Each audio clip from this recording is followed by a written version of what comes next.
വിശുദ്ധ കുരിശിൻ്റെ അടയാളത്താൽ ഞങ്ങളുടെ ശത്രുക്കളിൽ നിന്ന് ഞങ്ങളെ രക്ഷിക്കണമേ.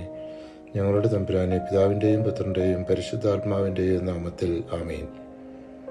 വിശുദ്ധ ഗ്രന്ഥം പഴയ നിയമത്തിലെ 31 പുസ്തകമാണ് 5 അധ്യായങ്ങളിലായി വിവരിക്കുന്ന വിലാപങ്ങൾ എന്ന കവിതാ പുസ്തകം. വളരെയേറെക്കാലം ജെറമിയയുടെ പുസ്തകത്തിൻ്റെ ഭാഗമായി കരുതിപ്പോന്ന വിലാപങ്ങൾ പിന്നീട് ഒരു വ്യത്യസ്ത പുസ്തകമായി കാണുന്നു.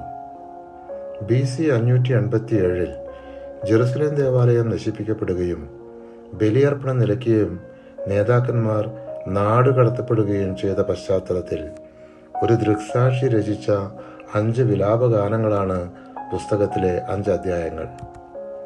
ജെറുസലേം നഗരത്തിൻ്റെ നാശവും യഹൂദരുടെ ദുരിതവും വിവരിക്കുന്ന വിലാപങ്ങളാണ് ഇതിൽ ഉൾപ്പെട്ടിരിക്കുന്നത്. ജെറമിയ പ്രവാചകനാണ് ഈ ഗ്രന്ഥം രചിച്ചതെന്ന് കരുതപ്പെടുന്നു. ഈ പുസ്തകത്തിൻ്റെ പ്രധാന സന്ദേശങ്ങൾ 3 ആണ്. 1. ജെറുസലേം നഗരത്തിൻ്റെ നാശം ബാബിലോണ്യരുടെ ആക്രമണത്തിൽ സംഭവിച്ചതിനെക്കുറിച്ചുള്ള ദുഃഖവും വിലാപവും. 2.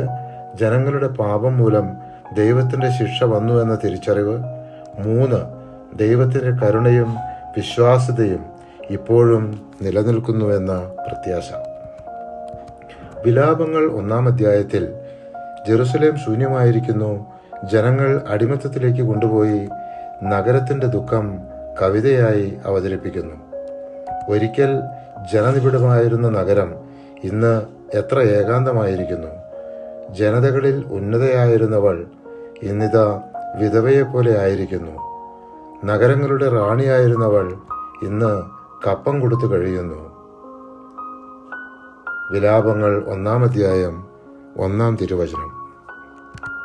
വിലാപങ്ങൾ 2-ാം അധ്യായത്തിൽ ദൈവത്തിൻ്റെ ക്രോധം, ക്ഷേത്രവും മതിലുകളും നശിച്ചു, ജനങ്ങളുടെ ദുരവസ്ഥ എന്നിവ വിവരിക്കുന്നു.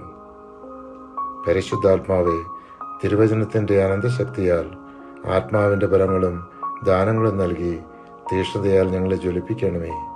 ആമേൻ.